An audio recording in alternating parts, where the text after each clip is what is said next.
Hi children, third class పిల్లలందరికీ good morning నాన్న. Third class 7th lesson Krishna అన్నది లెసన్లో మనం 1-2 క్వశ్చన్ ఆన్సర్స్ చెప్పుకున్నాం కదా నాన్న. ఈరోజు 3-4 క్వశ్చన్స్ చెప్పుకుందాం. చూడండి నాన్న. థర్డ్ క్వశ్చన్, జీవనది అంటే ఏమిటి? జవాబు చూడండి. ఎప్పుడూ ఎండిపోకుండా సంవత్సరం అంతా నీరు ఉండే నదిని జీవనది అంటారు.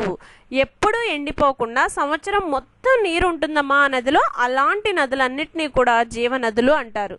ఎప్పుడూ ఎండిపోదు, ఎప్పుడు సంవత్సరం మొత్తం అన్ని రోజులు 365 రోజులు కూడా ఆ నదిలో నీరు ఉంటుంది. అలాంటి నదులని జీవనదులు అంటారు. నెక్స్ట్ 4th వన్ చూడండి. ఆంధ్ర ప్రాంతంలో పంటలు బాగా పండడానికి కారణం ఏమిటి? జవాబు చూడండి. ఆంధ్ర ప్రాంతంలో జీవనదులైన కృష్ణానది, గోదావరి ప్రవహించడం వలన పంటలు బాగా పండుతాయి. చూడండి, ఇక్కడ ఆంధ్రప్రదేశ్ రాష్ట్రం అంటే మన రాష్ట్రమేనా? మన రాష్ట్రంలో పంటలు బాగా పండడానికి కారణం ఏమిటి అని అడుగుతున్నాడు.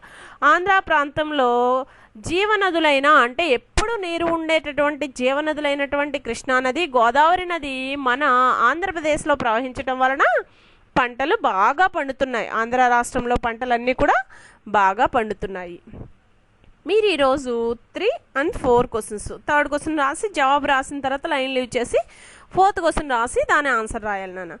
ఈ 2 క్వశ్చన్స్ కూడా నీట్ హ్యాండ్ రైటింగ్తో రాసి చక్కగా చదవాలి. జీవనది అంటే ఏమిటి? ఎప్పుడూ నీరు ఉండే, సంవత్సరం మొత్తంలో ఎప్పుడు కూడా నీరు లేకుండా ఉండదు, ఎప్పుడు కూడా నీరు నిల్వ ఉంటుంది. సంవత్సరం మొత్తం నీరు ఉండే నదుల్ని జీవనదులు అంటారు.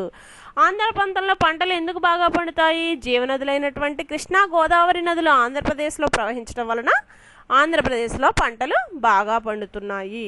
ఈ 2 క్వశ్చన్స్ కూడా మీరు చక్కగా అర్థం చేసుకుని చదివి నీట్ హ్యాండ్ రైటింగ్తో మీ నోట్బుక్లో రాసి చక్కగా చూడకుండా రాయడానికి వచ్చేలాగా చదువుతారనుకుంటూ ఈ వీడియోని ఎండ్ చేస్తున్నాను.